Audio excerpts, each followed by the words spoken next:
Welcome back to the UNCAVED podcast. Today we met with Professor Joseph Terwilliger, who is a professor of neurobiology at the Columbia University Medical Center.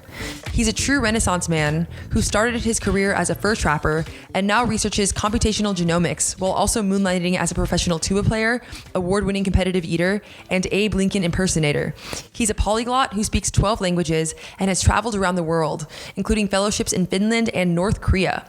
Professor Terwilliger knows North Korean leader Kim Jong Un personally and introduced him to Dennis Rodman. Today we discussed everything from playing basketball with Kim Jong Un to his views on social discourse to the future of computational biology. I think you'll really love our conversation, and without further ado, here's Professor Terwilliger.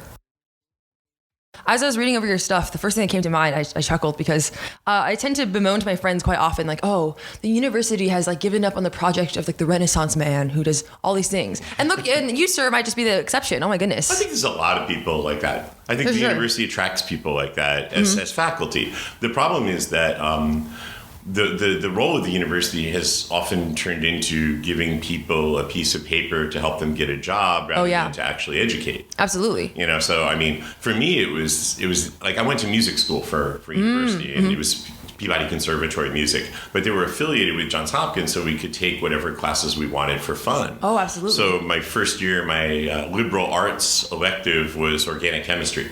Oh, very cool. I just took all these things for fun. That's awesome. And I had no stress. Organic chemistry for fun, all these things. Well, yeah, it's like logic games. It was like geometry in high school. So I thought it was really fun. Yeah, and I didn't care about the grade, right? Mm-hmm. So I remember the first exam, I got something like a 70. I was like, oh shit, I'm going to fail, It turned out that was the highest grade in the class. Right? No, exactly. I mean, being in engineering world just breaks my brain too. Just the standards and all these things. Yeah. Because you're with the top achievers in the whole country, right? Or the world nowadays, who are all trying to, get these top spots, top exams. And at the same time, everyone's just getting, 60s, 70s, getting murdered. At best, yeah. At best, seriously. My physics class, it was the only, so I took all these classes for fun, right? Yeah. And then my senior year, I looked and I realized that I'd finished all the courses actually for a degree in what they called natural sciences. So I went and said, can I have a degree? And they're like, well, you're not enrolled. You got all the grades, yeah. I said, yeah, but I took all the classes. And they're like, oh, I guess we have to. Yeah, right? I love that philosophy, though, too, because, I was so worried coming to Columbia because of the core curriculum and everything, too. I was studying between here, actually, in film school and theology philosophy school as well to see if God was real. And also, I got into, the NYU Gallatin school where you get to build your own major. And I was like, oh, man, well, I don't know how many survive an engineering curriculum with the core curriculum, right? So my strategy has been I'm just going to take whatever class I want, and see however it fits in. And lo and behold, it kind of does, right? It's the beauty of, all this, how it goes.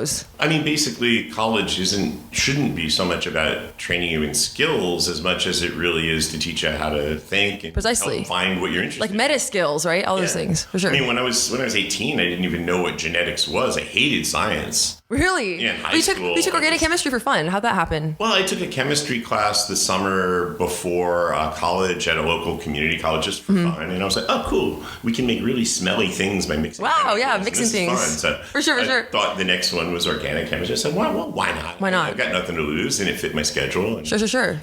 So it was just kind of fun. That's funny. But, I always hated... It was funny because everything I do as a scientist now is writing, and I hated writing as a youngster. Yeah. I hated all that stuff, and I became good at it just because that's awesome. Have to, Right. That's really encouraging to hear because, for the longest time I hated coding. I was like, there's no way I'm going to be a CS major, and here I am, CS major. I still, to this day, hate chemistry. Maybe you can change your mind on that. Well, yeah. Everyone likes different things. And that's what I always tell friends of mine that have children, and they're like, oh, my kid's not doing well at math or something. I said, well, then tell him not to study math. Really? Yeah, because what's the point of working super hard to become mediocre at something you're never going to use? You don't like, you forget it, yeah. Well, whereas if you find the few things that you're really good at and you like, then you're passionate and you'll achieve great results. Sure. It's like, I live in Finland like a month or so a year now. It used to be more. Very cool. And in Finland, the educational system is completely the opposite, say, of what they do in Asia. So in Finland, no one goes to school until they're, I think 7 years old. Nothing. And then basically, if you're a good student, you get no work. And if you're a bad student, you get all the extra classes. Because the idea was to make everyone mediocre. Oh, interesting. And what happened is that the excellent students ended up with all this free time, so they would go and find what they were interested in the library or something else, and they became super successful in a lot of things. Absolutely. So it's like, and I can relate to that because my high school was one of the disaster high schools of New York State, where very few people graduated who started, because it's the countryside and everyone was poor. And for me, it was easy. So basically, I had all kinds of free time. So I could do other things that I was interested in and find little areas to be uniquely expert. So I have a friend from Russia. It was really funny. We were meeting this woman. She's a Korean from Uzbekistan who we met in Moscow. Very cool. Her dad was a history professor, so she thinks she's very, very cultured, very academic Russian. And I came with one of my friends who's a UPS driver. And the UPS driver just happened to have a big interest in World War II Russian front. Wow, yeah. So we're meeting her in front of the statue of General Zhukov. And, or I forget, Zhukov or Zhuikov, there's two that are very similar pronunciation. Sure, right? And so she said, oh, yes, you know who this guy is. He's the hero of Stalingrad. And my friend goes, no, he's not. He's the guy that liberated Berlin. It's the other one. That's hilarious. And she's like, oh, no, you're right. She starts thinking, the American educational system must be absolutely amazing. Even blue-collar workers know things about Russian history that I don't know. And that's what I tried to explain. That's hilarious. In Europe, they try to get really good, broad education, whereas in America, we're just really focused in dots that are very unrelated potentially to each other. Oh, absolutely. It's an interesting difference, and I think it's part of why we're successful. Because I had no requirements in college. I could take anything I wanted, and I just took like Chinese, and I took like astronomy, and all these things just for fun. And that to me was the joy of college, was just being able to explore what I was interested in, and later figure it out. Oh, that's how I think it should be. And let me know how did you figure it out, right? You started as a tuba player. Well, I mean, sure. I mean, none of us have really, right? But how does your journey from being a tuba player to being someone that speaks, like 12 languages all over the world, like you do, right? Genetics world and all these other things you do, yeah. When I was in high school, it was funny. I was like trying to decide what I wanted to do, and so I was trying to decide between international relations, like foreign languages, math, and music. And everyone said, you have to pick one. You can't do everything. Well, you can do everything. That's encouraging to hear. Yogi Berra said, right, when you come to the fork in the road, take it. So I took both. So what did you do after music school, if you don't mind telling everyone? I came to Columbia as a PhD student. PhD student in? Human Genetics and Development. Human Genetics and Development. Very cool. It was funny because I didn't even understand the titles of my classes my first year in grad school. But I figured, well, they're paying me to go to grad school. It's only like $11,000 a year. But I was like, wow, that's what I'd make at McDonald's, because I wanted to be a musician and come to New York and freelance. So I basically came to Columbia because it was a better job than flipping burgers. And I got accepted because the guy I applied to study with had never had a student before. Oh, that's awesome. And I was like, someone told me, go apply for that. So I applied, and I got there, and he's telling me what he did in our interview. And I was like, wow, that's fascinating. And in my head, I'm like, I have no idea what he's talking about. But they accepted me because of that. And also, apparently, I didn't know this at the time, but when you take the GRE, you have the subject test, right? So they thought everybody took biology, but I took music. And he's like, wow, you did so well on the subject test. I'm absolutely amazed. And I'm like, in my head, I'm like, well, I know what a perfect fifth is. I don't understand what's so amazing about that. That is awesome. So basically, but it worked out, in the end. I worked hard because I thought this is a great thing where I don't have to work. All I have to do is study and get an apprenticeship, which is what PhD studentship is. Seriously. And all the free time and flexibility in the world. I was like, why would anybody, not? I mean, right, you get paid to learn like cool things and do all this stuff, right? Yeah. I'm in a lab right now too, and it's blowing my mind. Like, I used to hate school. Still, in a large degree, I still hate school. But somehow you can be in like a lab with like cutting edge knowledge and just work on fun projects with your friends, right? Yeah, I mean, basically the government buys us erector sets to play with. It's like being a kid, and you never really have to grow up. I know, it's so fun. If you haven't grown up by 50, you never have to, so I never plan to. I love it. See, perfect. Well, so I love your philosophy and education. You went to the human genetics world. Yeah. How did you end up there after taking organic chemistry and all these things? Just by chance, kind of. I liked genetics. It was interesting, and it was math, and I like math, And so I came to school here, and I, of course, got here, and they realized I didn't know anything. So I had to take all these classes down here in the downtown campus, That's hilarious. in statistics and probability and everything to learn it all from first principles. And again, the Columbia system is just as flexible as everything else, because in the graduate school, you pay by residence unit, and you can take as many classes as you want. So I took Korean here and Russian and music lessons and all that stuff. And really spent most of my time down here, even though I was a student uptown. And it was great because, again, you could take any class you wanted, and I did. That's incredible. And it didn't matter if I did bad, because who the heck cares if a genetics student does bad in Korean? Well, you did pretty good. Well, you not pretty well. Excuse my English. Yeah. No, so I'm Korean myself. My Korean is just horrendous. Mm-hmm. So I'm like curious for you too. I'm trying to learn it now, or get more in touch with my roots. And I'm just the pronunciation, everything just kills me. It's the grammar. It's the logic. It's the hardest totally different language I ever tried to learn of all of them. Yeah, because absolutely. You never know what's even the subject of the sentence until the sentence is over. Exactly right. Yeah, because you could be in a clause, you could be in something else, and so it's really complicated. But what I think is really good about learning these languages that are, say, not Indo-European, is that it makes you learn to think in different ways. Totally different ways. The more different ways you think, the more new ideas you can have. So I always think people should really study languages as different as possible from the ones that they speak, because it opens your mind to new ways. And also, you can't really understand culture if you don't speak the language, especially something like Korean, where you realize that the reason everybody asks you, how old are you, and are you married, and what's your job, is so they know how to talk to you. Right, the honorific versus the non-honorific, all these things. So many levels of it. It's so complicated. In South Korea, in North Korea, it's easy. Really? Yeah, everybody's the same except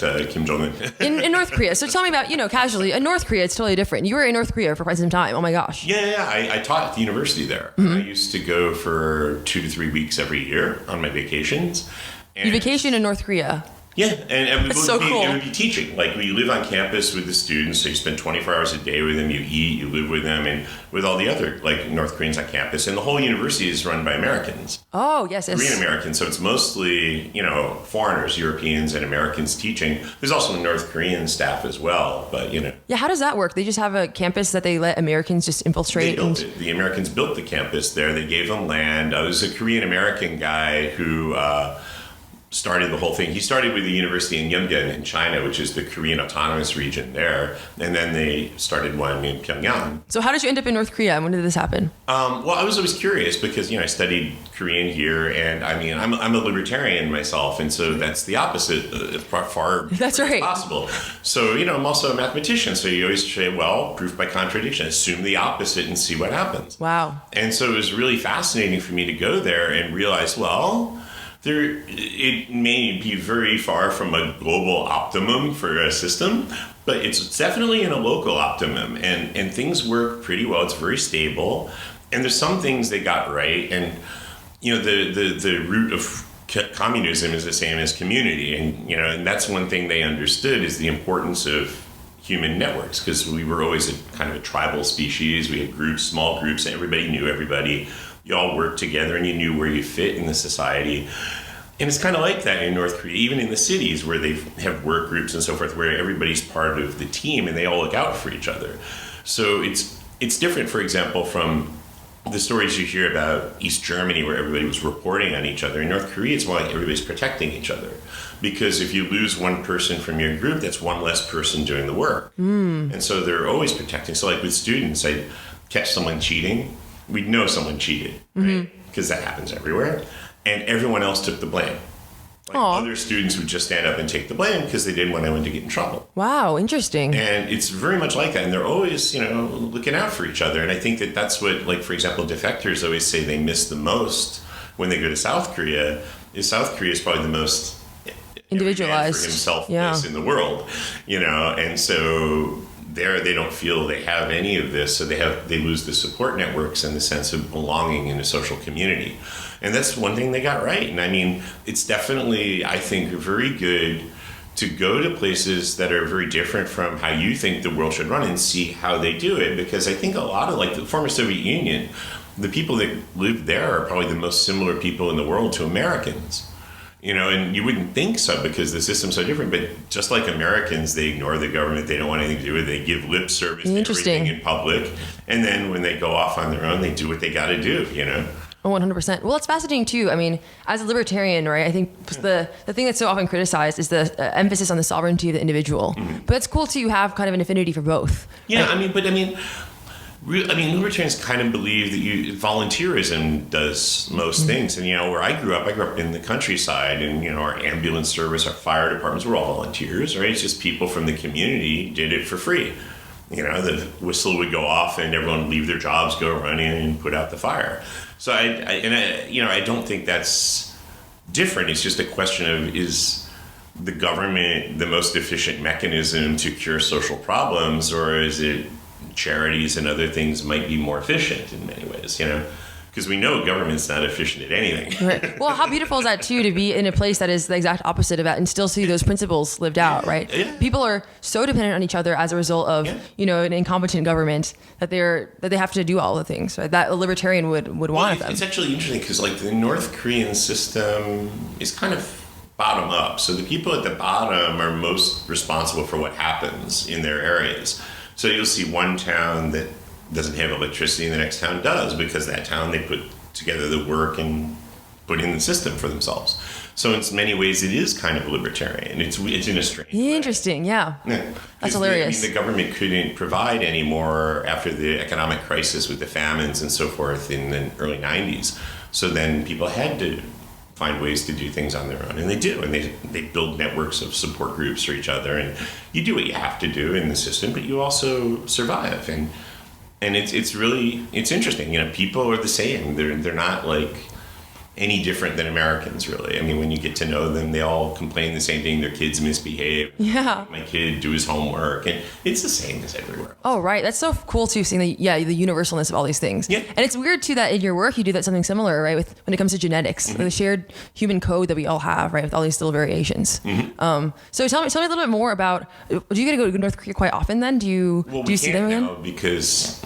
Sure. President Trump banned travel by Americans to North Korea. Oh, wow. So now we're not allowed to go. At all. And also, the North Koreans can't go home, the diplomats, for example, because of COVID. Oh, that's right. The whole country was locked down. And one can argue about the efficiencies of lockdown, but it did completely keep COVID out for 2 years.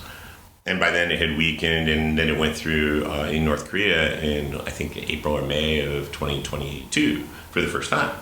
And by then it was weak enough that it wasn't such a big deal. So it did work. Oh, absolutely. Oh, you must miss them though. Complete lockdown. Yeah, no, all the way for sure. For a small country, obviously with very different infrastructure than ours. Yeah. And they have practice because they did the same thing for Ebola and bird flu. They locked down the whole country, and Oh my gosh. It works. I know. Look at that. Oh my gosh. And it was ironic that in 2020 they had more freedom than we did.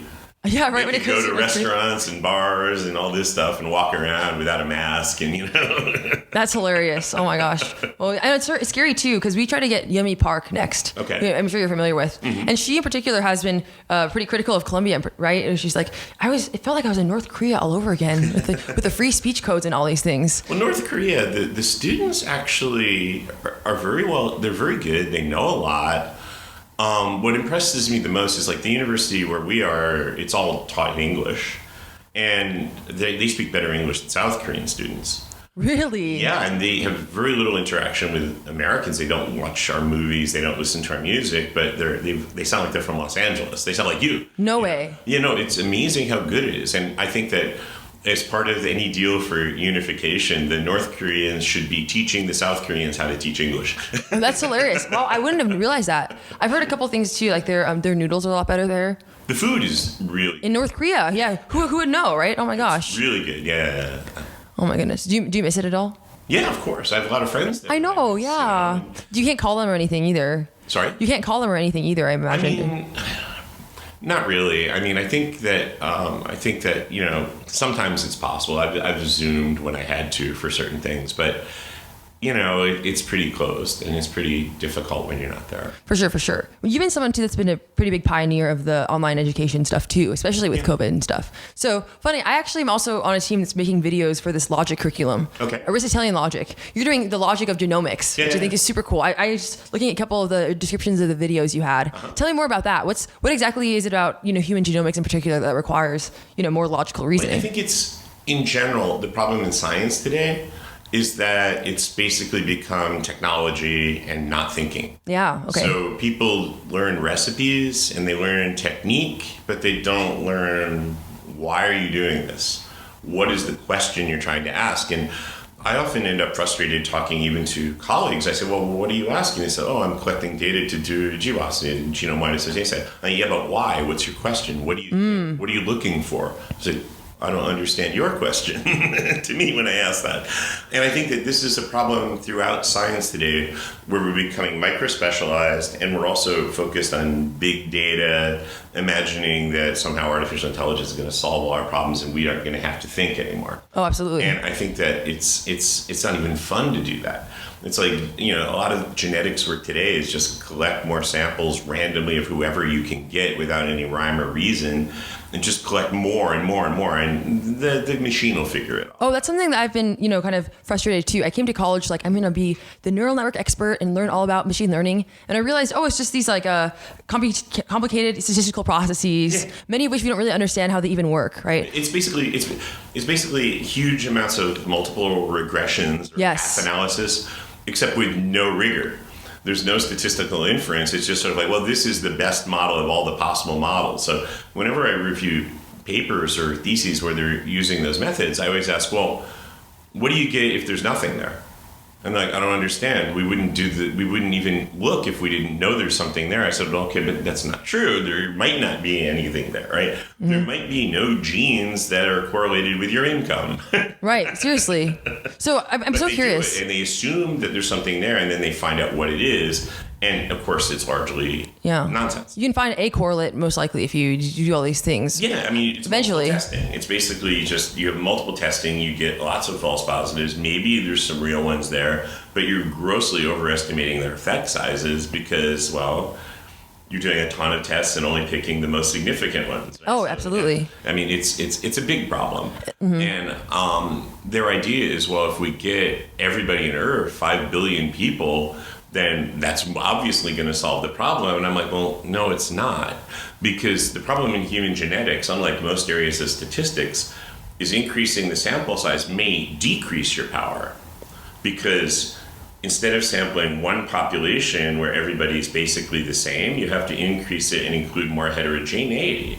So if you only looked at, say, Koreans, there's a certain amount of variation, but it would be easier to see the variation that's correlated with certain unusual traits. Of course. But if you had to include Russians and Chinese and everybody else as well, then they're all different for reasons that have nothing to do with the trait you're interested in. Precisely. So I've gotten deep into, actually for like a paper and stuff too, the twin heritability research stuff, which is supposed to be kind of the gold standard for these sorts of things in a lot of ways. On some level, But even there too, I didn't realize how many issues that were there too. They find that even within monozygous, so identical twins, they have genetic variation in utero, et cetera, because of genetic factors there, all kinds of things where I realized, where's the baseline for human comparison in general? It's very difficult. Humans are a terrible species to study because you can't do experiments. I can say, excuse me, the two of you, I want you to give me 12 children and I'm going to put 6 of them in a cage and feed them this kind of food and 6 in this cage and feed them a different kind of food and see what happens to them. Because, he might be on board, but you'll say no. Well, and exactly. Then there's a whole set of genetic variation that would occur there too, obviously. Of course there is. But even identical twins rarely die of the same thing, and they certainly don't die at the same time. Seriously, yeah. And there's all sorts of variation that happens that isn't even due to genes, right? I mean, there's all kind of variation. There's cases where they had inbred mice or rats, I forget which. They raised them in cages, and there was different incidents of diabetes depending on how high the cage was off the floor. Oh, that's crazy. It was stress. Right. I mean, so there's so many things we don't understand, and the idea that you can reduce it all to looking at genes one at a time and think that you're going to somehow solve this is crazy. Because if you look at just, let's say there were only like 100,000 variants in the genome. Well, as soon as you look at combinations of 5 at a time, you're looking at numbers of combinations equivalent to the number of atoms in Jupiter. Oh, yeah, absolutely. So, I mean, and, you know, the amount of variation that's possible over the whole genome is way bigger than the number of atoms in the universe. That's crazy, yeah. So 5 billion or 7 billion, whatever the population of Earth is now, that's nowhere near enough if you had everyone. That's crazy. And you could measure them all accurately for all the different traits we care about. I mean, nowadays, they're just taking self-report for a lot of these things and calling that research. And it's just, of course, garbage in, garbage out. No, seriously. And also, there's a lot of stuff, too, about the degree to which the sample size is the one that's, how do I put this? Like, there's, for example, I don't know if you've heard of Brett Weinstein. He's also an evolutionary biologist who does a lot of interesting stuff on computational genomics.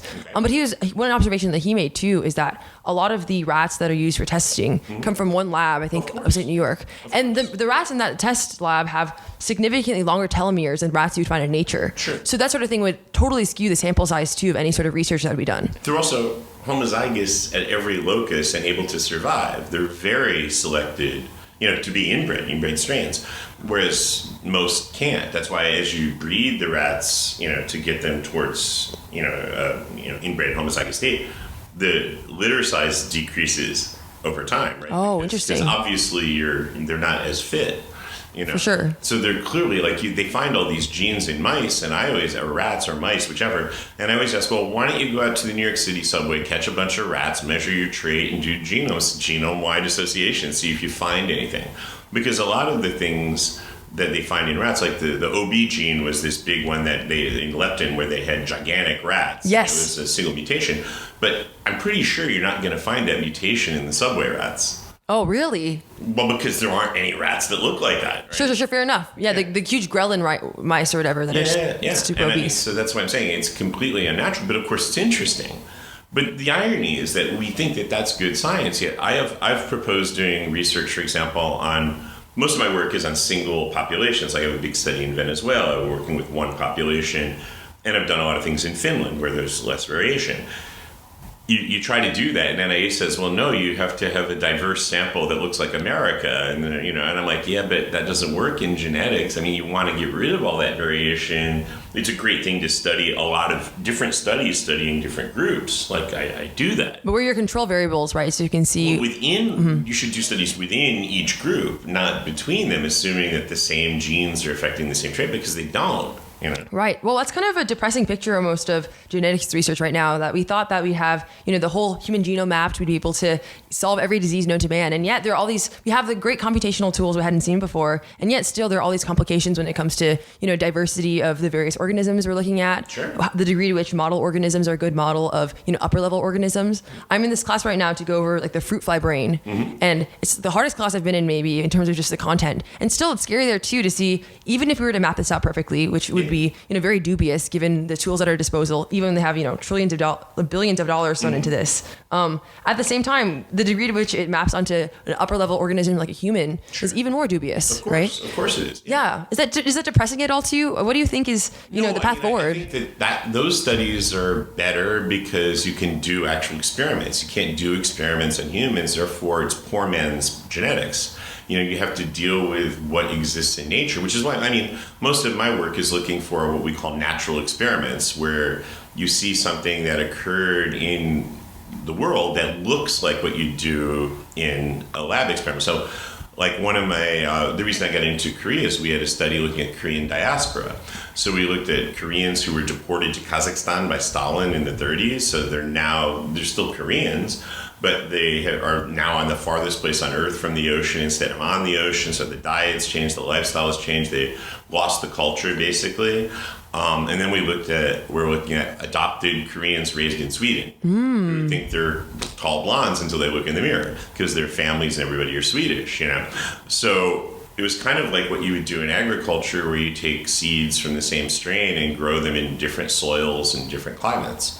to try to look at what comes from nature and nurture, and it ends up being enormously complicated. Absolutely. And things that you think are simple are not that simple. Yeah. Because we know so little. And the problem is that in most of the funding system is based on disease. And disease is, other than the really simple Mendelian, inborn diseases that are relatively tractable and important. Sure. Things like obesity, we know there's genes involved, but we also know that there's McDonald's and beer involved, right? Yeah. That's probably the dominant thing. Height as well. They say, well, height's 85 or 90% heritable. Yet if you've ever been to Korea or to Europe and seen some of the old buildings, the doors are here. Seriously. In the pub, and I'm like, you don't put the door there in the pub. Too short, if right? people are this tall, yeah. So, that's the point, that the genes haven't changed. Yeah, well, you were saying, too, before we started, why you think places like 23andMe and all those other gene collection sites are a total scam. And you said something like what? Not a total scam. Sorry, total scam, yeah. They're doing genotyping accurately. We'll hedge this properly. Yeah. And they're reporting what scientific community reports, but the scientific community doesn't know very much about most of our traits, so certainly not about the biology of them. Right. And so the best cited examples of reports, they explain a few percent of the variance of the trait based on all the genes they know about it. And that's really the problem. Like I was opposed to this whole thing 20 years ago, and I became kind of a pariah in my field for saying, that's not going to work. You're not going to find anything, because the kind of variants they were looking for were things that were common and had a large effect. But if there were a lot of variants in the population that were common and had a big effect on certain diseases, we'd all be sick. Oh, dang, you're right. And we're not. Right. So we're amazingly resilient, and our genome, because of evolution, has all these redundancies in it that are like, kind of parallel circuits, if you will, as an engineer thinking about. So you block one out, but you have another way to get the same outcome. And so we're very resilient, and that's also why we're able to survive in the Arctic and in the jungle and in the desert, because we have so much variation and so many different ways to get to the same endpoint, to come up with something that's viable, that, Oh, seriously, I've heard observations. Just an enormous amount of variation, and it's intractable to relate such an enormous amount of variation, to break it down into discrete units that cause obesity. Seriously, because we humans are, like, I've heard, the invasive species that has been able to go to every single climate and stay alive somehow. Yeah. And it's great. I have a friend who's I talked to her. Exactly. We've been everywhere, right? I have a friend who's getting her PhD at MIT right now in cognitive science. And what she was saying too, right, is even in brain scans and stuff, the fact that we can't detect when their brain tumor happens for a long period of time, because even if you have 20% of your brain left, it'll compensate in other areas. Sure. So if that's the case too, we have all these different areas that are doing all kinds of different functions all the time.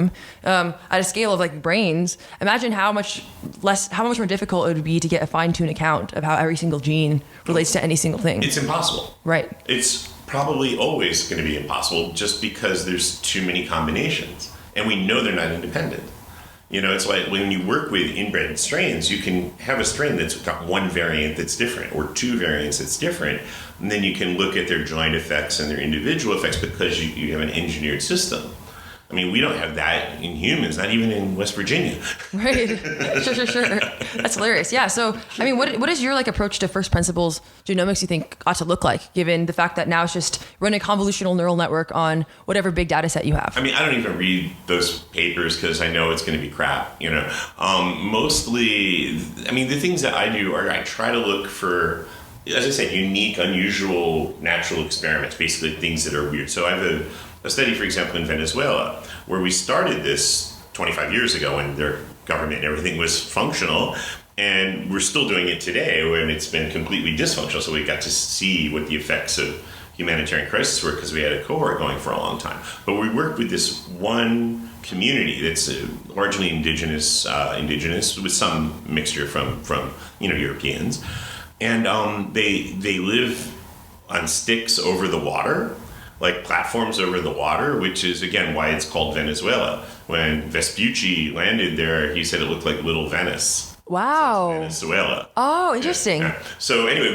we've been working there, and these people are very isolated. It's a very unhealthy community. I mean, they live over the water. They crap in the water, they swim in the water, they eat the fish out of the water. So they're all infected with parasites, intestinal parasites. Also, the heavy metals from the oil industry wash up there, so they've got all these bad exposures.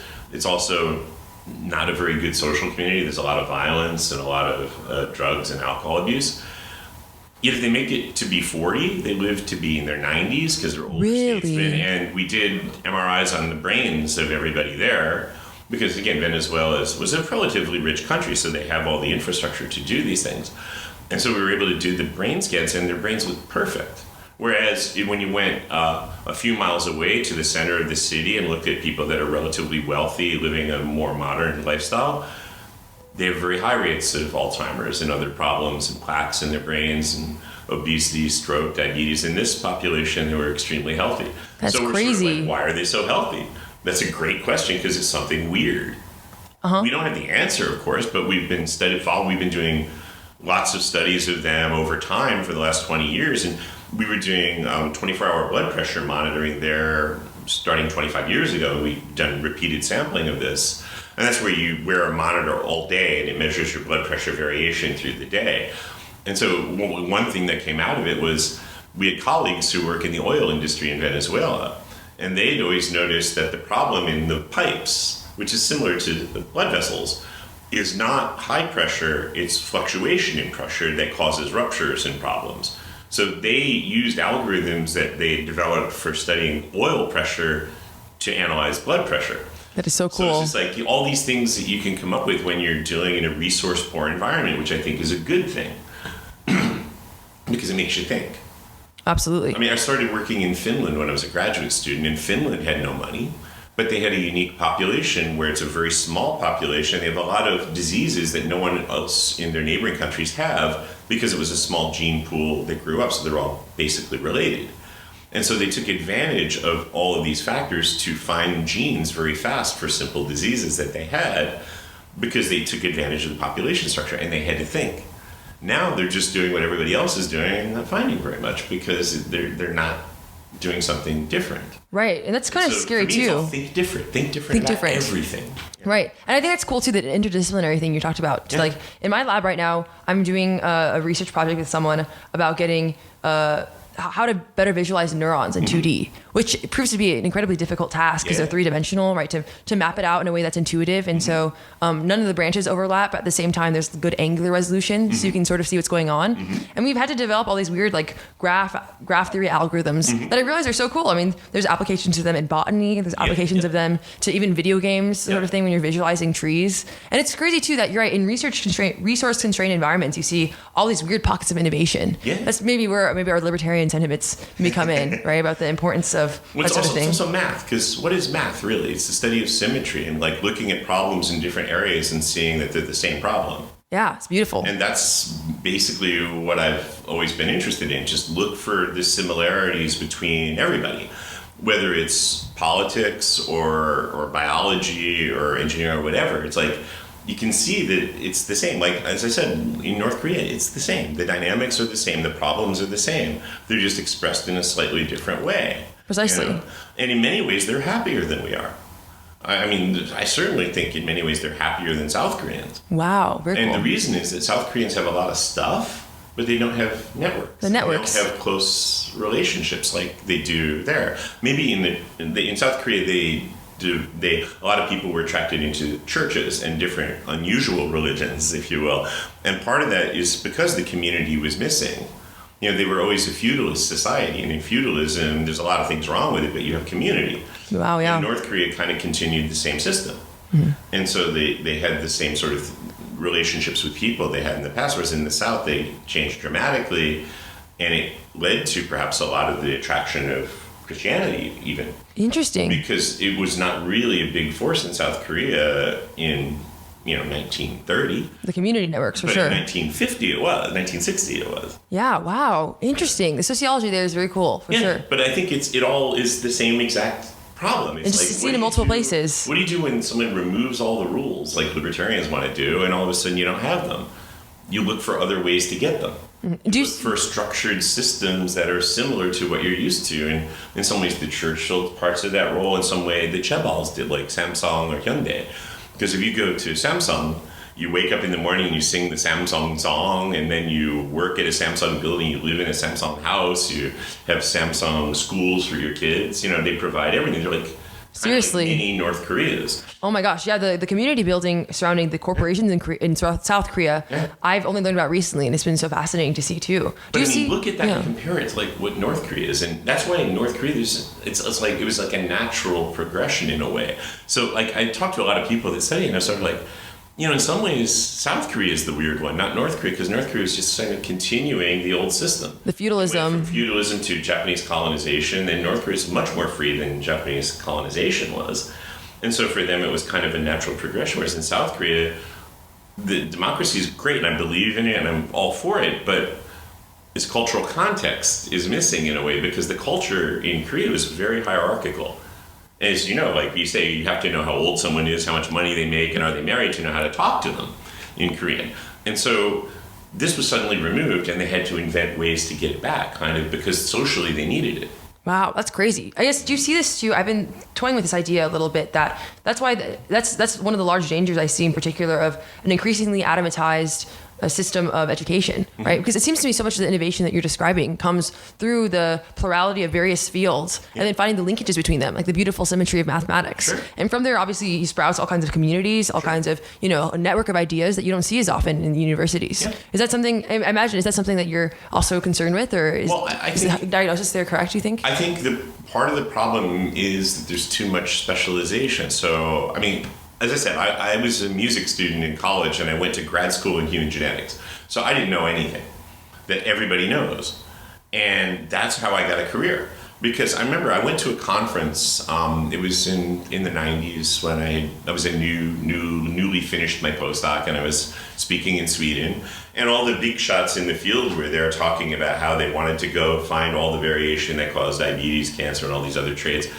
And I asked some basic questions. Okay, I'm just a dumb tuba player, and I don't know what I'm doing. I obviously know there's things you all learned in school that I didn't learn in school because I didn't have those classes. So I'm just going to go through first principles and have you tell me where I'm wrong, because I assume I'm wrong since you guys are all really smart and you've been doing this for a while.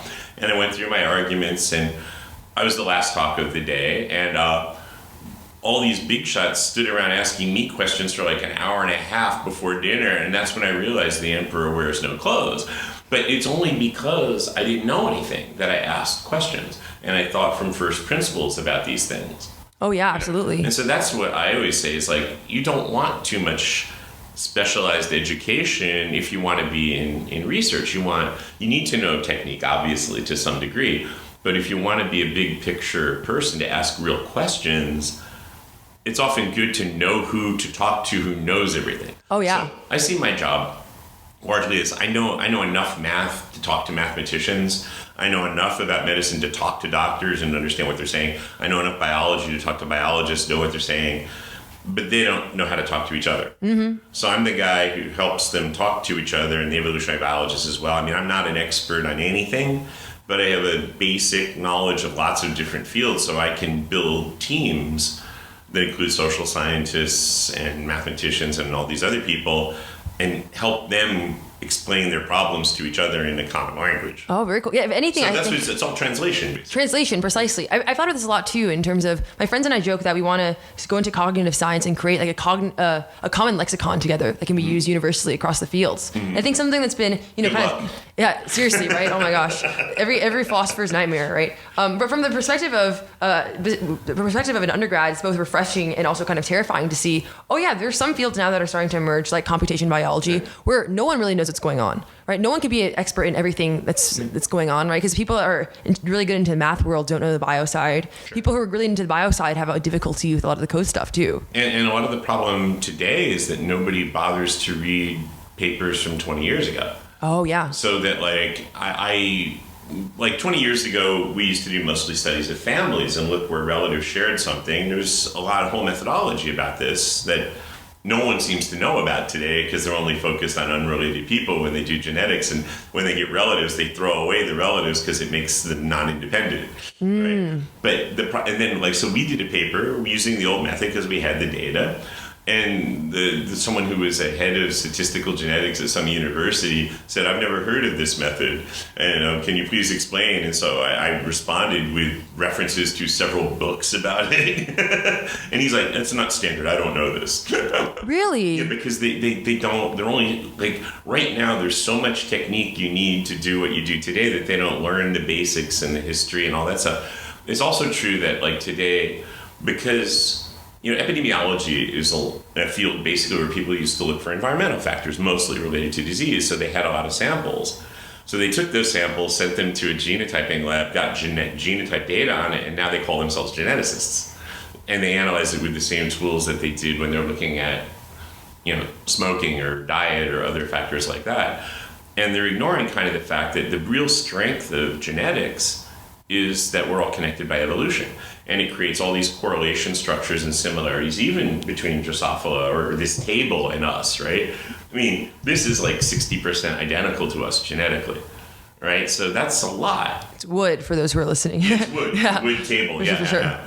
And so, I mean, there's a lot of redundancy and similarity that you can use to understand these. It creates correlation structures that are really valuable, but nobody cares that much about because they think of it as an annoyance rather than a benefit. That's terrifying. Why do you think that's the case, like sociologically? Because there's too much things you have to learn right now to be able, because part of the problem is also that a professor gets a grant and the work has to be done, and so the student comes to the lab and they put them on the project and they have to do what was proposed in the grant, so the student can't really think independently so much in the human genetics side.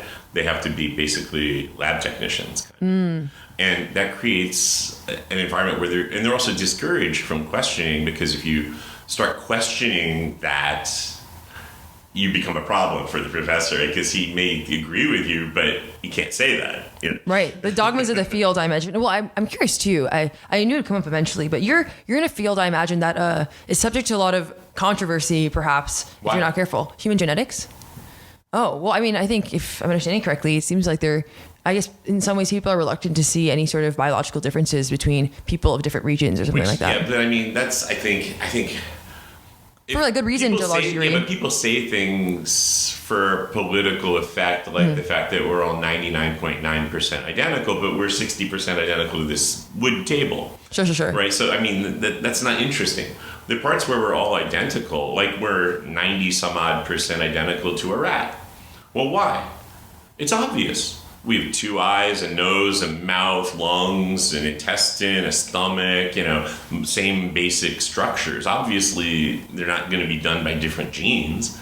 And it's pretty obvious that we're pretty similar to a dog. We got 4 legs. I mean, ours are a little different than theirs, but their back legs are different than their front legs, too. Sure. So I think that when we're looking at humans, we are very, very similar, but we're also very, very different. And the difference is the most important thing. And this is what is being missed by a lot of the modern studies. And I understand why people are pushing diversity issues in genetics research, because they want to include everybody. And it is true that most studies historically have been of white people because they were done in Europe, or they were done in the US when the US was mostly white people.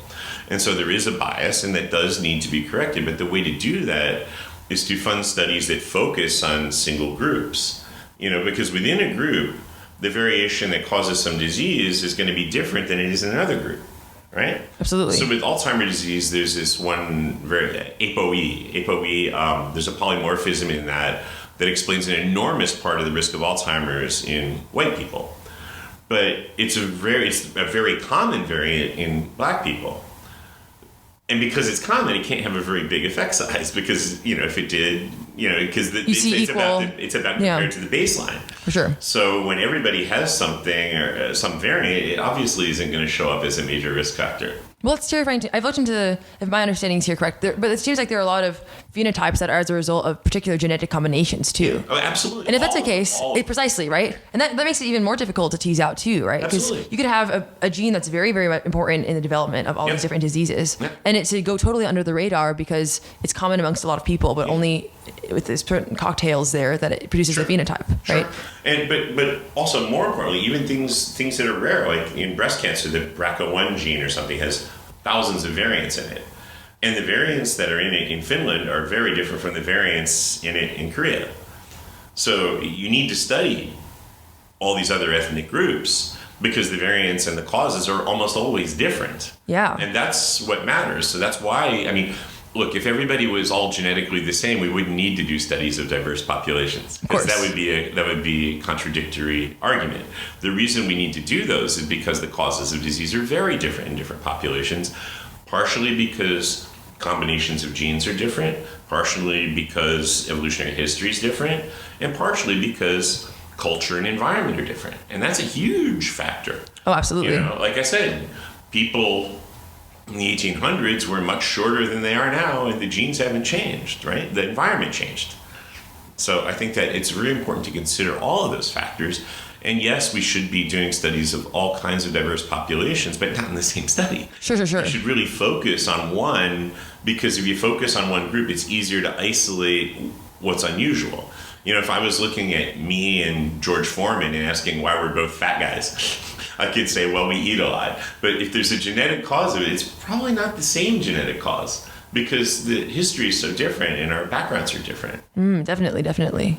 Well, so let's go back to, so you're doing this study in Venezuela, for example. Yeah. And I think we're both in agreement, right, that, getting the causality there is quite difficult, but a task that we should try to do nonetheless. Yeah. And a lot of these, AI, just put it into a neural network problems don't really work. So for a process like the one you're doing, how would that methodology even look for trying to find the gene correlates with the various things that you see going on? I mean, the one population we're working with is basically one family of like 5,000 people. Oh. So there's not a lot of variation. So the idea was you simplify the problem by, and that's why we always used to do family studies, because in a family, there's even less variation than in an ethnic group. Mm-hmm. Again, you try to focus the problem so that you have less noise, more signal, less noise.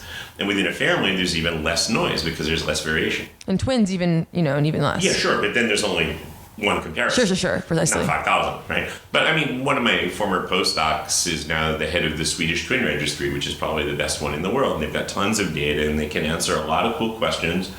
But there's also problems with those because their environments are pretty identical, but it's more identical probably for monozygotic than dizygotic twins because they can fool people and pretend to be each other. Right, they're treated similarly, all these things, for sure. Yeah. So, I mean, there's always issues. Humans are very complicated. And like part of the problem with doing the studies I mentioned, like of immigrants, is, well, people choose to immigrate, so they're different. They're not random. It's kind of the issue with like you said, you mentioned North Korean defectors to get information about North Korea. Look at Soviet defectors. Mm-hmm. They have a very different picture of life in Soviet Union than the people who are in Russia today, which is 95%, 99% probably of the former population. So they're a very selective group who were very disaffected enough to risk everything to leave. So there's a lot of, you're not going to get a very objective picture just because the experience and the individual is different who chooses to leave. Oh, that's great too. And in papers too, I've heard there's a recent one in cognitive science about, well, the people that are agreeing to be part of these studies also have a particular makeup that would make them interested. I mean, there's a study I heard in World War II, for example, for data collection that I've heard is there'd be these planes, right, that would come back with bullet holes. And they try to say, we need to arm the planes where the bullet holes are more likely to be. And what they found out later, they realized, the reason why we keep seeing bullet holes in these areas of the plane is because, the planes that got shot in the other areas never came back. Right, exactly. And those are the areas you have to arm, right? It's the same with genetics. If you look at people that have, say, cystic fibrosis or breast cancer, and you look at the gene for cystic fibrosis, you're going to see tons of mutations in the exons and very few in the introns. Why? Because the mutation in the exon gives you cystic fibrosis. Sure. The intron doesn't. So you look at a normal population, there's going to be way more mutations in the introns because they don't have an effect, and so they don't get selected out of a normal population. Definitely. So it's the same exact problem. Yeah. What you see in unusual samples is by definition unusual if it's interesting. That's what's interesting about it, right? Sure. I would say weird is good, so you look for something weird and try to explain it. I think that in part of the problem in medical science is that the focus of all the funding is on what disease congressmen want to fund, which is usually diseases that affect upper and middle-aged white men. Alas. And it's like you tell them, say, fund us and you might not die, then they give you money. It's the same thing climate change people say. They learned from us, I think, to say fund us and you might not die. And so if you say that if you fund us you might not die, you get money. Fair enough. And that can be as wide reaching as it needs to be. It may not be scientifically valid. It may be, it may not be. Seriously, like climate literature. I mean, you don't have to get here for super long, but that's an example of what it means to be the climate, or what are the things that are part of climate change become so wide reaching over time that it eventually becomes an ability to fund whatever project. Well, I always get confused by why people that are interested in climate change don't point to the most extreme example that's unambiguously human caused climate change, which is that the oceans. No. What would that be? The Aral Sea. Which is in Uzbekistan, Kazakhstan, and former Soviet Union. And so when the Soviets deported all the Koreans from the Russian Far East to Central Asia, they put them to work to try to grow rice and cotton in the desert. And they did that by irrigating the rivers, which flowed into the Aral Sea. And so the Aral Sea is almost gone. And it was one of the 5 largest bodies of water on Earth, fresh water. Wow. And so it disappeared, and now it's a toxic waste dump where there used to be lush river valleys. But not only that, the fact that one of the largest bodies of water on Earth is gone from Central Asia has affected the entire climate of Asia, to the parts east of there. Just no one cares because it was the Soviet Union and China. We're like, it doesn't affect us. We're Europeans, and all we care about is Europe and North America. Sure. Which is sort of the definition of the whole world. When our government says the whole world is with us, it means Europe, Japan, Australia, and North America. It doesn't mean the rest of the world. Definitely. And imagine how much that affects the sampling of the various things we're working on in the sciences too, right? Oh, absolutely. Absolutely. All these sociological incentives, it just mucks everything up even more. More noise, less signal. And one of the biggest problems in science today is that, at least in medicine, is that, the grant system is the universities are addicted to the grant system because they can hire as many faculty as they want. They don't have to put up money for them. They have to write grants. And when you write the grant, the NIH gives the 68% or whatever it is overhead to the university of your salary. So not only does the university get you for free, but they get 68% of your salary as overhead. Wow. Well, I don't remember what the number is right now. Terrifying. But so universities then push people they care more about the grants and the money than they do about the quality of the work and all that. So if you do something expensive, you get more advancement faster because you're giving them more money. And so the dean at the medical school said he wanted to run it like a business. He said, in a business, the more money you bring in, the better. And I said, well, wait a minute. I thought in a business, the more you get done with less money is better. It's better, yeah. But of course, they're thinking that we're like trying to make the money for them, Wow. At one point, someone said that to me, and I said, "What are you, my pimp? We don't care about if the clients are happy so long as you bring us the money." Yeah, wow, that's terrifying. Oh my goodness. Well, Max, how are we doing on time? It does affect it, yeah. Couple more minutes, you think? Okay, we should be okay. Sorry, just want to make sure because the thing's about to. I want to make sure our thing isn't dying. Well, that brings me to the question I want to ask you after all this too, which is, here at the UNCAVED podcast, we're trying to think about the university as it ought to be. And what should it ought to be? What it ought to be, and that's my question I'm asking you, right? Oh, you said that you're trying to make it what it ought to be, so I should first ask you. Oh yeah, we want to bring about the Renaissance at Columbia and hopefully the whole world, right? I mean, you're right. The things you mentioned are all things that I think are reasons to be concerned. That there are all these, incentive structures in place that get in the way of education. That the structure of academia, is not necessarily conducive to the free exchange of ideas in the way they ought to be for many different reasons. But I think Columbia has been pretty good about that. I've always had a good experience here. I mean, I always speak my mind, and I've usually gotten positive reactions. I mean, at one point, I remember when President Trump just got elected, I took an op-ed writing class that was offered to professors. And, we were in there, and then the people teaching the class were some young journalists from outside who were obviously very much on the other side of the political aisle. But they writ into all the platforms, said, we want tolerance of all ideas, and all ideas must be accepted here, and no one shall be criticized for their ideas. And they said, well, except now it's a little different, and we're a little concerned because this guy just got elected. He hadn't taken office yet. And I wrote my first op-ed about why I thought that they were being completely hypocritical and that you should want to hear from people that liked President Trump because they're the least frequently heard voice. I mean, I'm sure that I don't expect many Columbia faculty to have that position, just like most New Yorkers don't. But they're the ones you should want to hear from because you want to understand why they have this opinion, since it is half the country. It's like your genes research a little bit. Like find the anomalies, right? And that's where you look for sources of knowledge, for sure. Well, I wrote that, and the teachers were really like upset because all I did was quote their bylaws and show how they contradicted them by not being tolerant of my ideas. And every faculty in the room was on my side.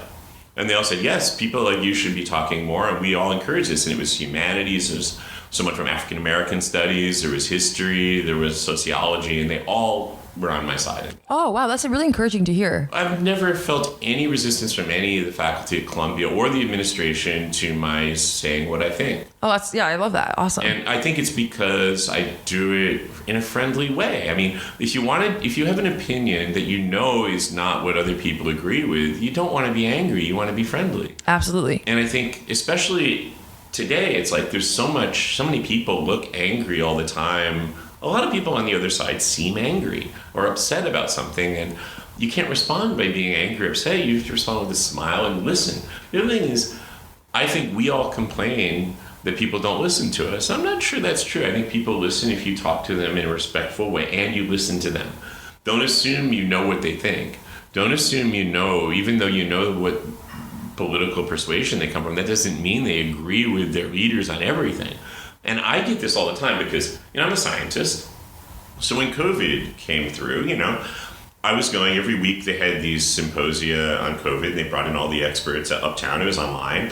And you'd hear all the research that's going on in all these different areas. And I thought, okay, this is really interesting. And, I had COVID really bad in 2020 without leaving my apartment. I was following all the rules. I was wearing a mask in my apartment when somebody came to fix a bookshelf, also wearing a mask, and I ended up sick. And it was bad. I mean, I was for like 6 months, my heart rate would go to 140 every time I'd walk to the grocery store. But then I got the shot for the first time in February of 21, and somehow within 2 weeks, all those symptoms went away. It's like it must have created some kind of antibody surge or something that cleaned up whatever was bothering me. It couldn't be placebo effect because I didn't expect that in any way. It was really weird. Oh, fascinating. But, as a result of that and my experience with what happened when I didn't have the vaccine, I was like, okay, this is pretty good. And President Trump also was criticized throughout 2020 because all he kept saying is vaccines, we're going to get vaccines, and I'm putting all my money in that. And his Operation Warp Speed bought 500,000 for every company, or 200,000, whatever it was. He bought a lot of vaccines, hundreds of million vaccines for each company before they were even produced. And some of them we didn't use. We gave it to other countries because it didn't work that well. Not that that was such a nice thing to give them, but anyway. My point was, I've said to people that I don't like vaccine mandates and mask mandates, but I do think that it's a good thing to get the vaccine. I've had my 5 shots, and I had COVID twice last year and no symptoms. Now I know I had it because as a musician, every performance you had to be tested. Oh, makes sense. Within 24 hours. So I knew I had it, and I was like, wow, whatever I did, it worked, right? The immunity worked from having it combined with these shots. And I said, yeah, there's a small risk of problems, but I think it's a good thing. And I was called a communist by people on the right who said, how can you change parties? You're no longer one of us because you think that the COVID vaccine works. I'm like, well, the data shows that it kind of works, Is there a danger? Maybe, yeah. And that's why you shouldn't be forced to do it. But, you should be encouraged, But for that, I was called that. And then when I said that it shouldn't be forced, the people on the left said that I was some kind of right-wing extremist. I'm like, I don't understand this. Sure, right? You can't please everyone. I have that a lot too. But that's the thing. It's like, you get accused of everything if you don't follow your team on everything. Yeah, and that's crazy. The team sports politics doesn't work. And we often have the problem that we assume that because someone's challenging us on one issue, that they're going to challenge us on every issue, and therefore we get defensive and hostile instead of being friendly. And the teams are splitting up now too. I mean, Team Trump, Team DeSantis is, a whole new territory to be in, right? Oh, absolutely. They're totally different. Seriously. I like Trump because he wasn't Republican, actually. He was very much he was a transactional guy that just wanted to solve problems. And we, the first time we met Kim Jong Un, Trump was the only one that wanted to hear from us because him and Dennis Rodman were old friends. Wow. So he said, he told Dennis to come to Trump Tower, and said, whatever you're doing to talk to these people is better than shooting at them. And, he said, I'm going to call Obama and tell him to call, and he did, and apparently was told to screw off, But, the point is he listened to those things, and he was transactional, just wanted to come to a solution. He may be an asshole, but at least he was trying to solve problems. Sure. And has a business orientation towards those things too, which is new. Sort of, yeah. I'm not sure how good he was at that either. Even that, sure, fair enough. But he was at least approaching things with an open mind, I thought. So that was the thing that I think is missing in politics today. Wow. You met Kim Jong Un as well? Many times. Really? Okay. Because I was Dennis Rodman's translator when he went over. I basically wanted to... he went the first time, and I saw it in the newspaper, and then I saw a chance to win. There was an auction to play horse with him and basketball, shoot hoops, and I won the auction. It cost me $2,500 or something. And I won it, and I went and I met him, and we shot hoops for an hour, and I just started talking about North Korea because I was teaching over there. What'd you talk about? I said, if you need any, that sort of thing. I said, do you need any help or something? Just give me a call. And so they called me. They didn't know how to go back. So I arranged the rest of their trips, like several trips I took with Dennis now to North Korea, we went to Guam when Kim Jong Un was threatening Guam. We said, we'll be human shields. He won't shoot when Dennis is here. Whoa, wow. It was just a publicity thing. And we went to the Singapore summit. It was pretty cool because he's the only person on earth that was friends with both Trump and Kim. Right. How did you get that gig? Well, I told you, I won the charity auction. Oh, the auction. To play horse with Rodman. I talked to them, and I told them I could help, and they were eager to get my help because they didn't know how to go back. And he let you be your translator after that? He wanted my help, so I helped arrange everything, and so I went along because he needed help there too. It was like him and his agent / bodyguard and me and the guy I hired to handle the visas for us. That's hilarious. Yeah, so we were at his house. We held his baby. Wow. You're now seeing in pictures on TV. What do you think's something that you think people are misinformed about when they hear about Kim Jong Un? I think a lot of things, because the thing is that if you want to talk about fake news, North Korean news is the king of fake news, because you could say anything and people believe it. They'll get one defector reports something to the Korean CIA, and all of a sudden it comes out in Joseon-Ilbo, and then everybody else around the world picks it because it's funny. And so they make it, into a big world story, like his so-and-so is executed by an anti-aircraft gun or something like that. And they said that about this one woman 2 weeks before we went over the first time. And I sat next to her at dinner. And when we're there, and I realized, because I knew who she was, and I was like, wow, you drink a lot for a dead woman. And she cracked up, because they all know, they watch all that stuff, and then they feed into it because it amuses them how crazy the news is about them. Wow. But they write the news, though, the North Koreans do. No, I'm talking about most of the news that we report outside North Korea about North Korea. Oh, it's wrong. Yeah, a lot of it's crap. Oh, like what? Give me that one where this person was executed. Sure. Who was sitting next to me at dinner drinking a lot. Wow, that's terrifying to hear. But it's not. It's because there's no journalism there, so journalists really dislike North Korea because there's no freedom of the press, and why would there be from the North Korean perspective when every time they give them a chance, they try to find something bad to report about, and they go out of their way to do it.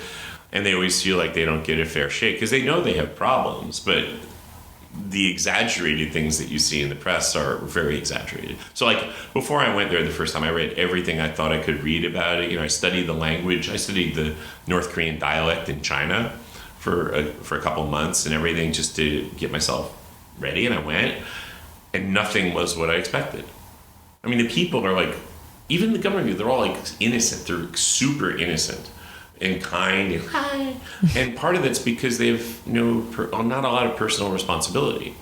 It's in that system, people are happy because there's no stress. It's the total opposite of South Korea, where they call it heltosan, because there's so much stress that everyone has to succeed and is pushed really hard. In North Korea, there's everyone's just chill because there's no stress. Well, how would you explain? It's here's your job, here's your house, here's what you're going to do. You're going to do this and do this and do this. And you don't have to make any decisions. Well, in your view, then, that sounds bad to a libertarian. Yeah, certainly. But I wonder. It makes me wonder whether people really want what we're selling as libertarians, because I think a lot of people are sheep and they like being sheep.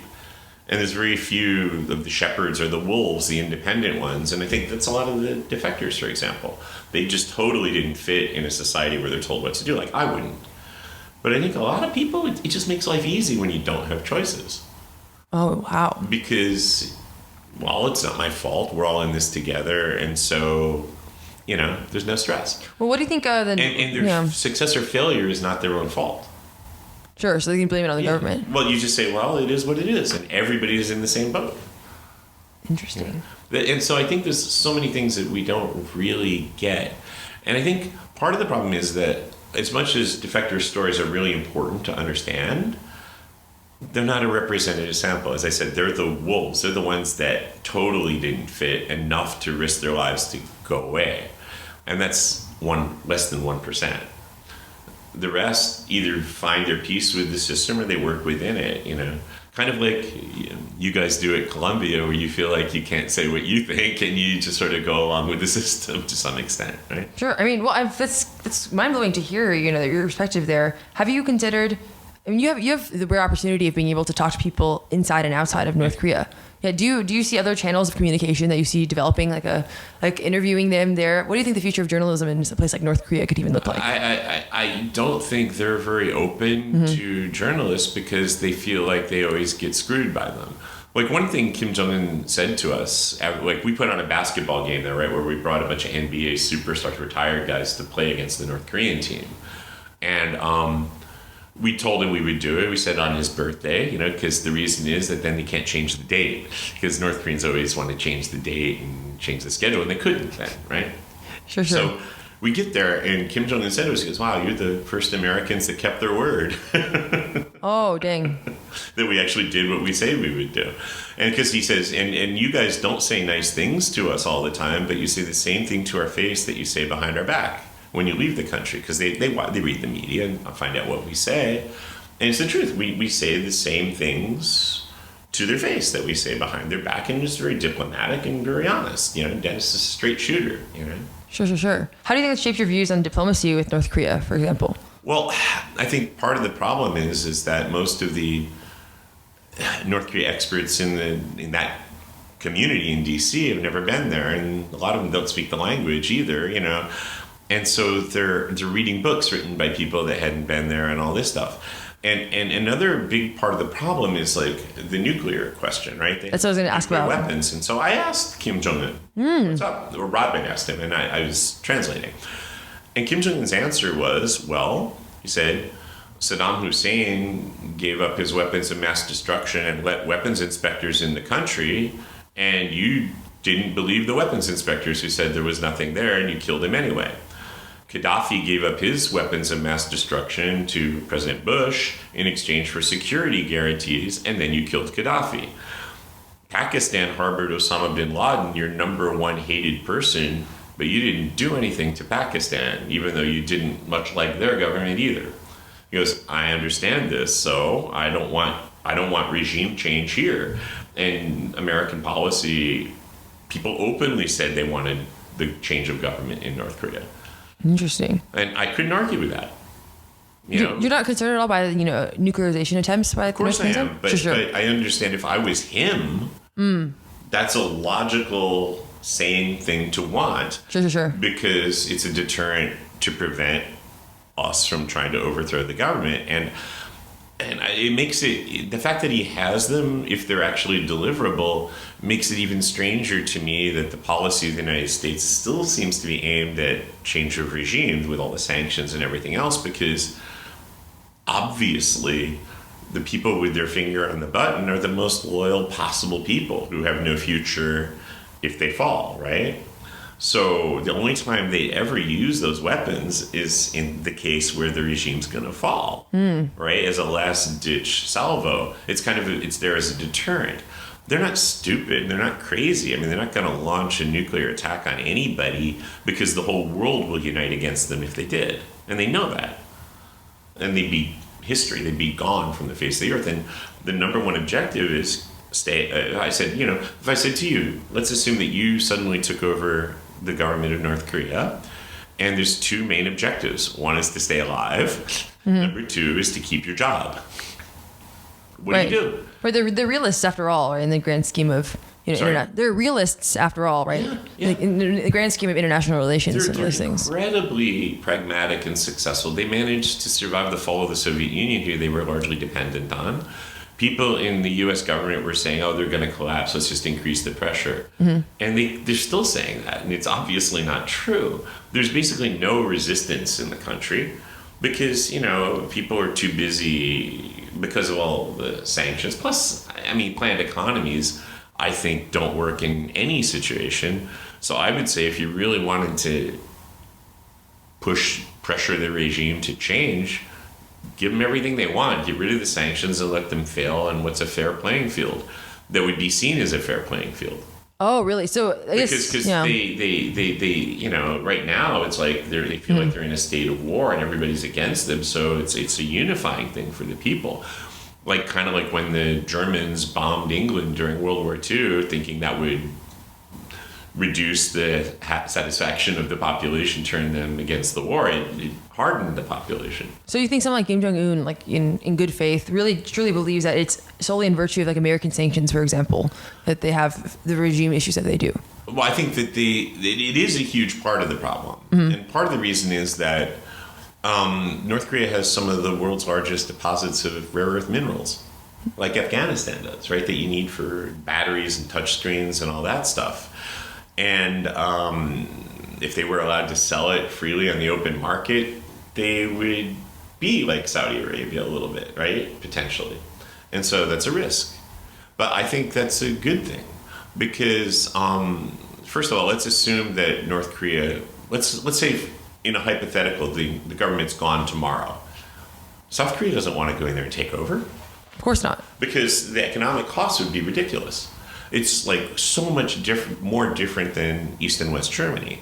The other thing is all the South Korean companies would immediately go in, quickly, try to get all the materials out of the earth, and it would basically turn the North Koreans into serfs. Right? They'd be the Mexicans, the cheap labor, right? Doing the hard work, and the South Koreans would get all the money. And that's what every propaganda story that you read in North Korea says. It's about the landowners, the Yangban, the evil landowners exploiting the masses, and that would come true, and it would make it even more difficult to integrate them. Right. Wow. So I think that you really need to somehow get their standard of living increased in order to make any sort of reconciliation possible. Then what are you interesting?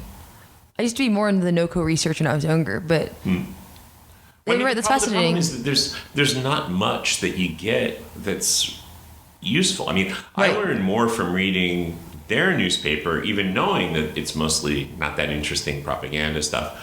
And I watch their TV sometimes because you can't tell your population the Earth is, not that the sun's not going to come up tomorrow, right? Because the sun comes up tomorrow. Sure. So everything they say, even though there's elements of propaganda, it has to at least somewhat believable. Smell test. Yeah. Right. So you learn a lot about the society by watching that. Another thing I did was to learn North Korean. I have North Korean computers, and they have all the books they use for every class from kindergarten through high school. So I read them all.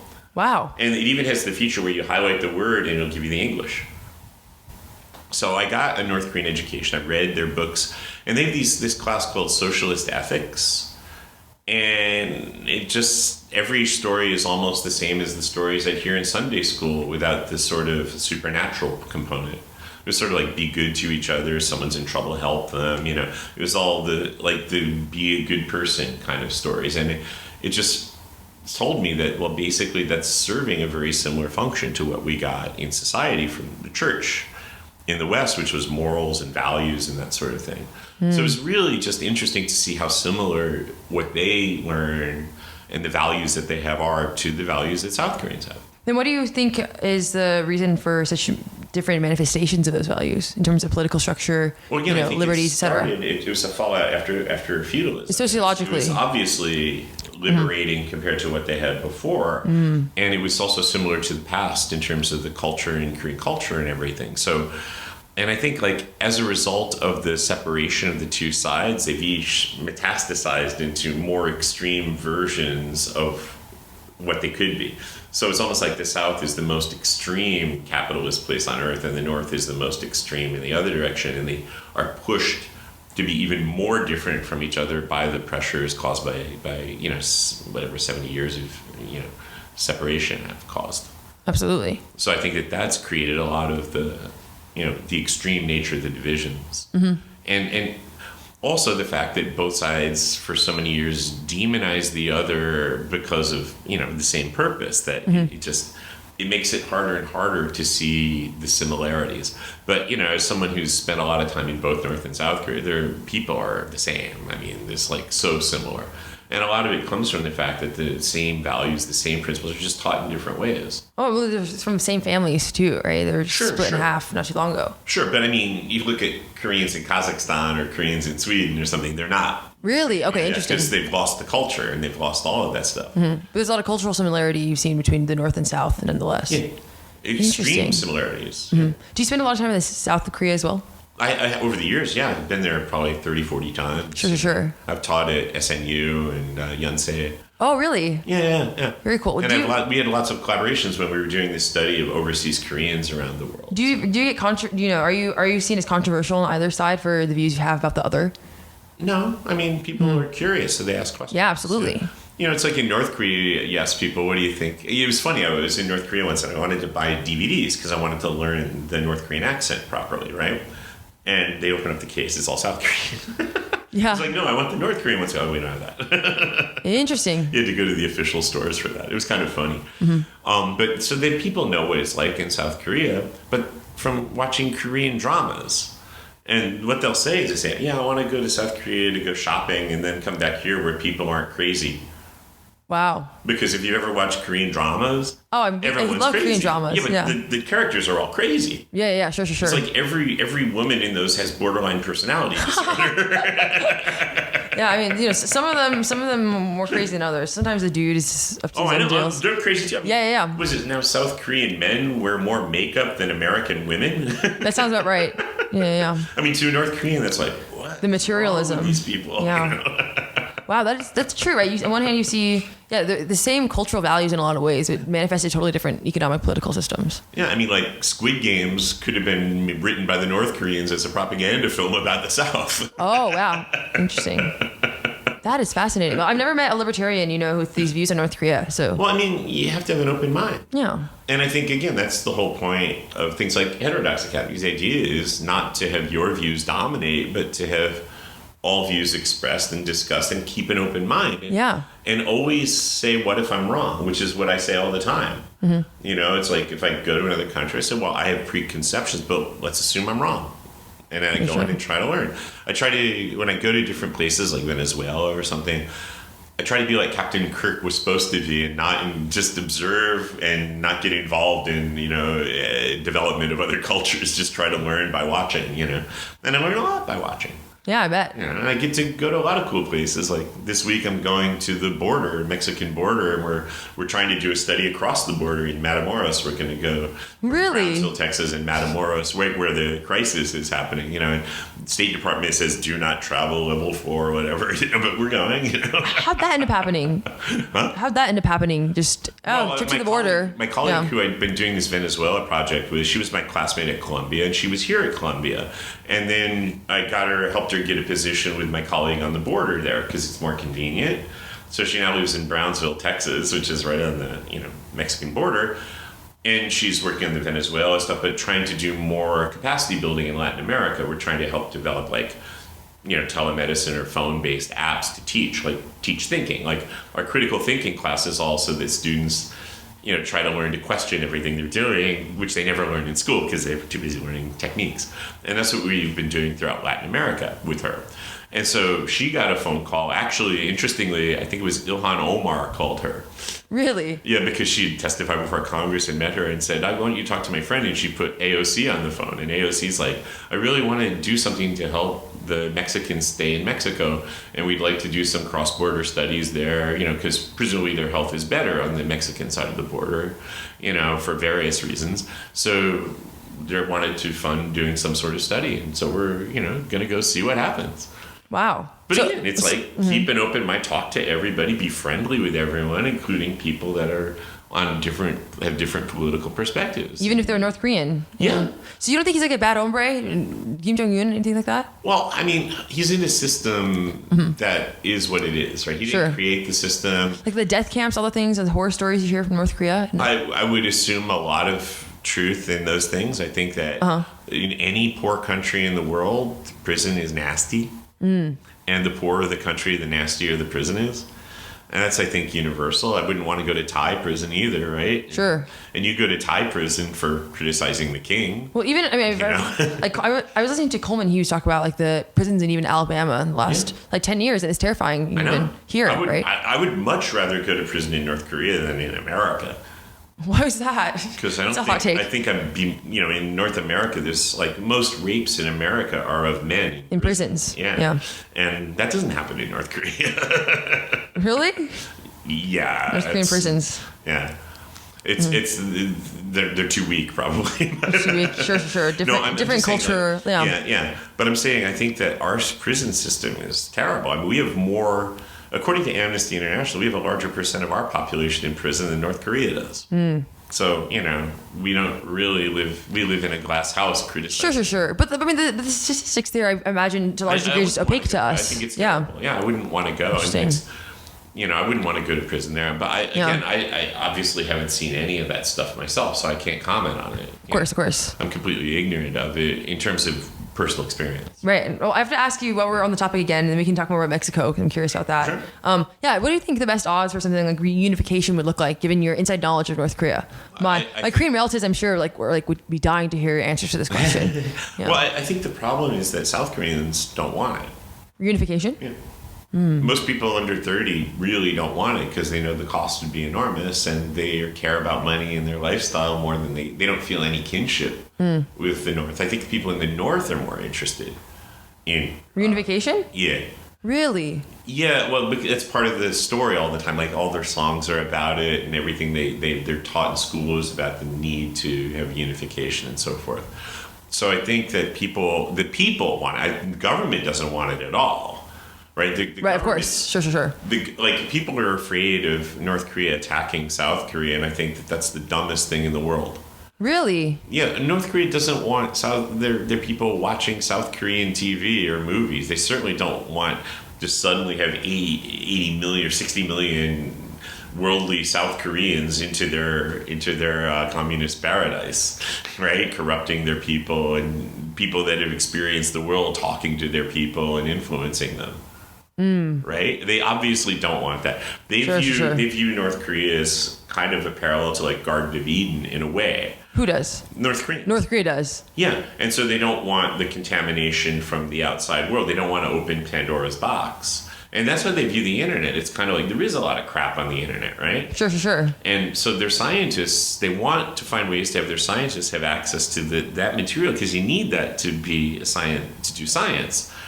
But they really don't want the crap, right? So they view them as kind of protecting the people from the world and keeping their Garden of Eden kind of pure, if you make the analogy. Yeah. And I think that I understand that because the people there are so innocent. Why are they so reluctant to have defectors then, you think?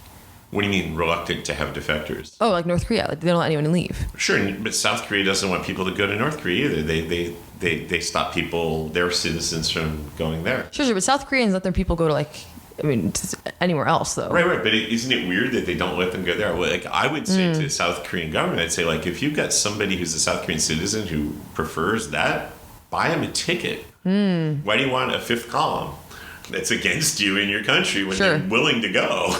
Yeah, fair enough. Yeah.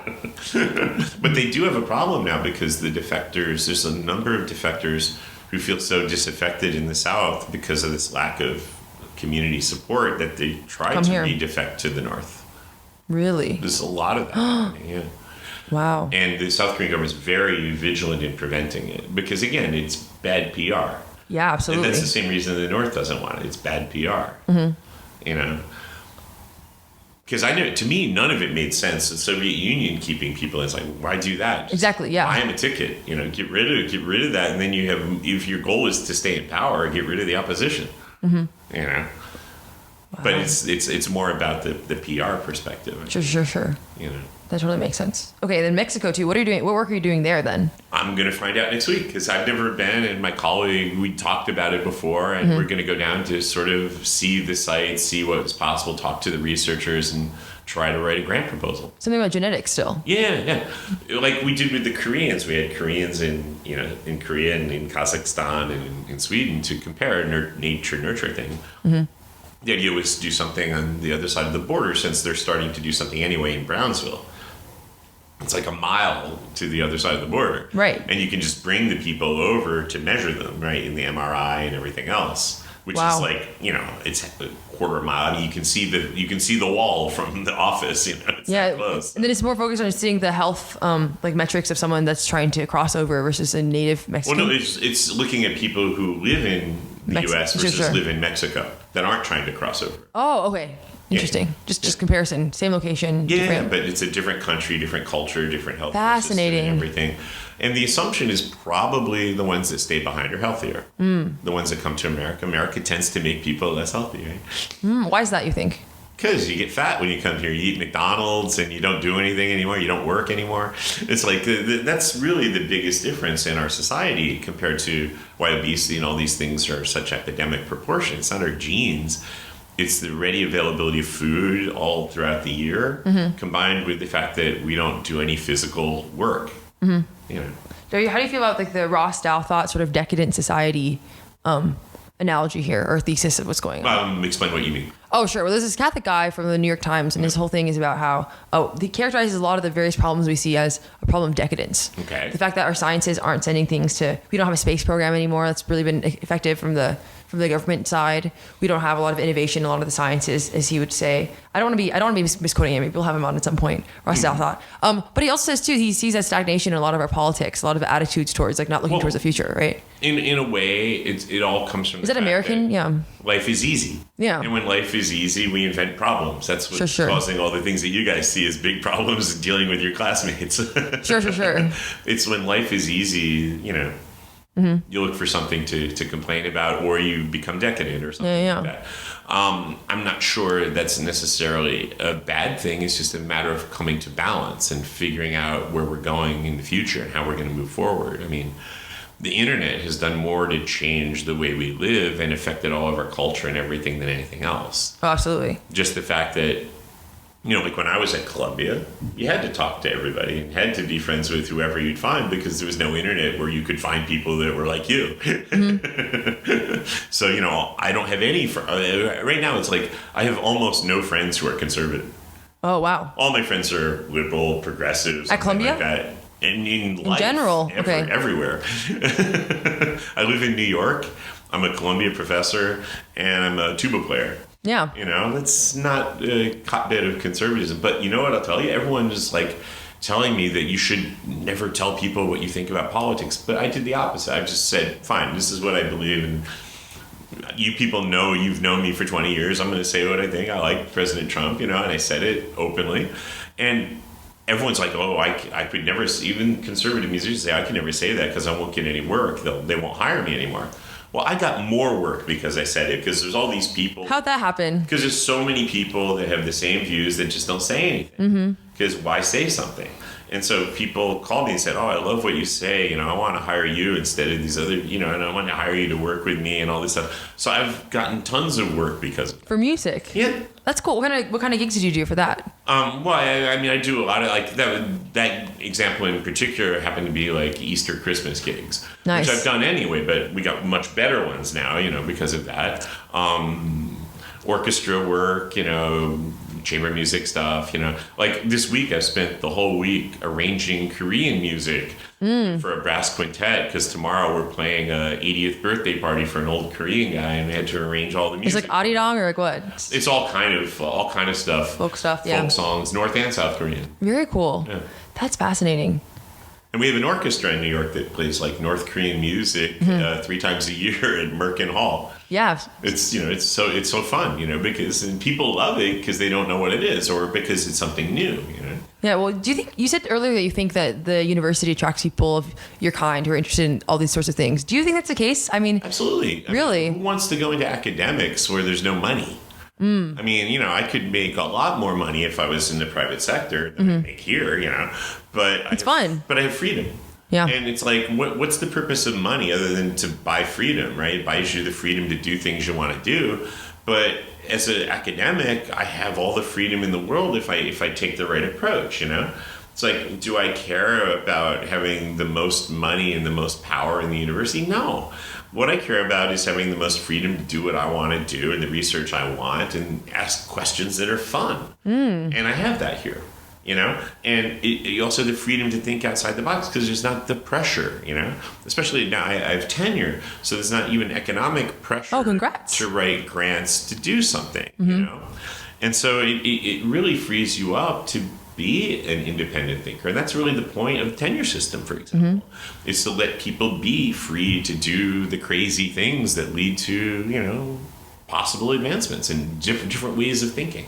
Yeah. And so I think that academics by nature are like that, because why would you go into academics if your goal was to make money? Right. You wouldn't. Definitely. Yeah. So I think that it attracts a different sort of people. Now there are people that go into it that really want the advancement and all that stuff because they're good at science and they see physics bros. I don't know. They seem like their own kind. Yeah, but I mean, there's also the people that just are crazy free thinkers, and they're the ones I like.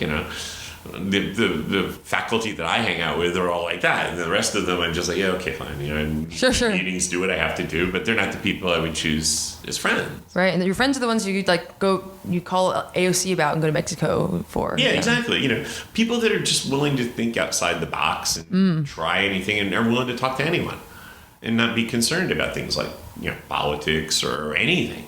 That is so cool. Yeah. Yeah. And I think that that's also the fun of going to places like I go to. I have real friendships with North Koreans. And people say, that's not possible. They're just fake. I'm like, no, they're genuine. You can tell the difference. You earn trust and you earn friendship by being a good person, by listening, and by not doing things behind their back that's inappropriate. Treat them with respect.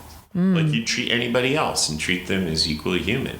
And I think too many people don't do that. Too many diplomats don't do that, and too many government officials.